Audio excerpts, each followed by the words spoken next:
Hi friends, మా అమ్మ పప్పుల పొడి చేస్తుందంట. ఎలా చేస్తుందో చూద్దాం. ముందుగా ఇదిగోండి ఎండుమిరపకాయలని ఈ విధంగా ఒక గిన్నెలో వేసి ఫ్రై చేసుకుంటుంది. ఏం ఘాటుగా ఉన్నాయో. ఇదిగోండి ఈ గిన్నెలో ఈ పప్పులు వేసుకొని వేయించుకోవాలి. మళ్ళీ ముందుగా వేయించుకున్న ఎండుమిరపకాయలు, సాయిపప్పు, కొంచెం జీలకర్ర, కొద్దిగా ఉప్పు ఇది వేసుకొని మిక్సీ పట్టుకోవాలి. తర్వాత కొంచెం మెదిగిన తర్వాత ఇవి కూడా అంటే వెల్లుల్లిపాయలు కూడా వేసుకొని మిక్సీ పట్టుకుంటే మనకు కావలసిన పొడి రెడీ అయిపోతుంది. ఇదిగోండి పప్పుల పొడి అయితే రెడీ అయిపోయింది.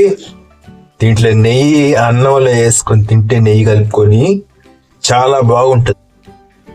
ఓకే బాయ్ ఫ్రెండ్స్, పప్పుల పొడి.